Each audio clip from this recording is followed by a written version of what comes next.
I don't think I could ever forget it. It was such a shock to hear these rolling shots sounded as though they were rolling up and down the streets of Scarborough. They weren't, of course. It was the echoing noise from it. Bombardment morning. It was a misty morning, flat, calm weather. It happened about 8 o'clock. Father and I had just come up from the harbour, and my mother was putting our breakfast out, which was porridge. Well, yes, we didn't know whether it was thunder or not at first. You know, we'd never known anything like it.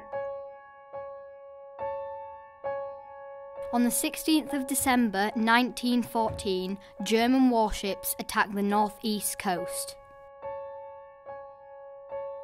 The towns of Scarborough, Whitby and Hartlepool were shelled.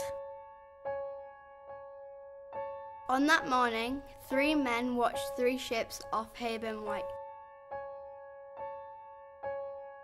The 3 ships were very close to the shore and at rest. A few minutes later, they headed off in the direction of Scarborough at great speed. The SMS Derflinger and the SMS von der Tann. Another vessel, the Kolberg, went further south to lay mines near Flamborough. A dark morning with a west wind brought a low-lying fog into the bay.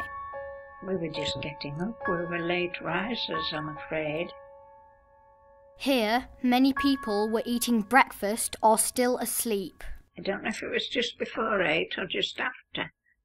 I looked through the window and to my horror I saw a shell strike Mr. Turner's house just below us.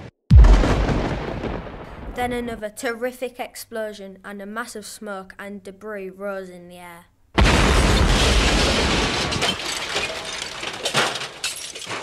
When the first shells went, didn't know what it was at all. I didn't. Father said he was gunfire, but he never thought it was Germans. Thought it was British ships practicing or something. Well, yes, we didn't know whether it was thunder or not at first. You know, we'd never known anything like it.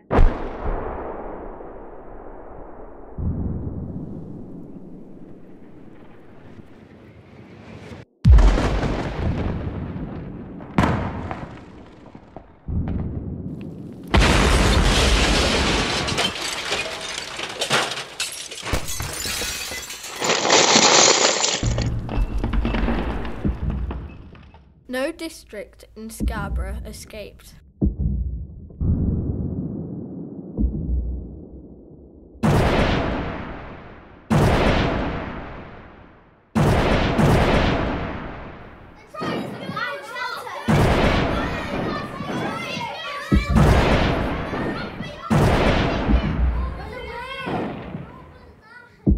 About 300 houses were struck.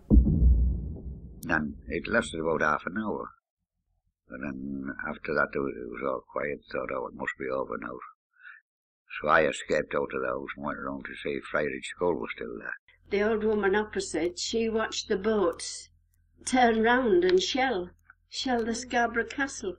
And my granny lived in Springfield Place, and she was watching all the castle ablaze, you know. It was. And we hovered about and didn't know what to do, and then when all went quiet, we went out into the streets to look to see the damage.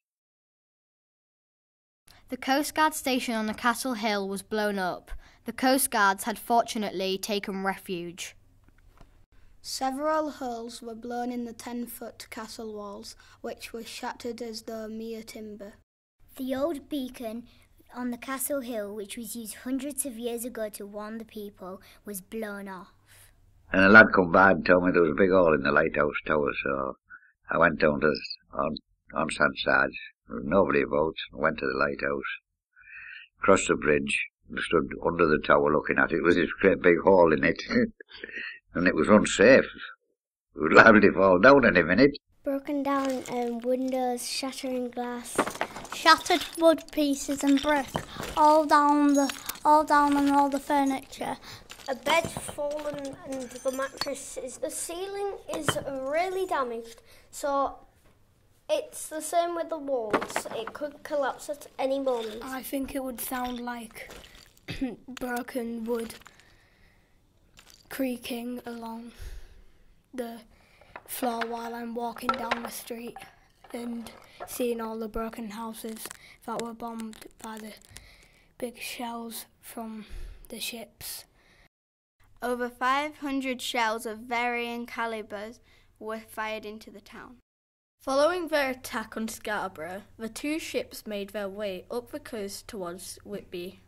The Coast Guard said that they were powerful battle cruisers of 25,000 tons each and capable of firing a tremendous weight of metal. The first shot fell short, but the third killed one of the Coast Guards.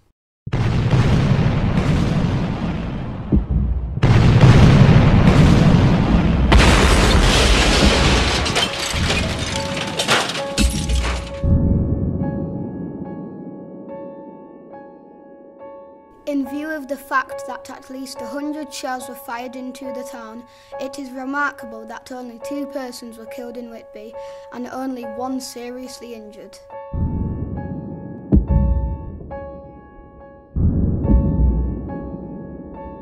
When the warships had delivered their devastating message, they suddenly turned to the east and disappeared in the mist as silently as they had come.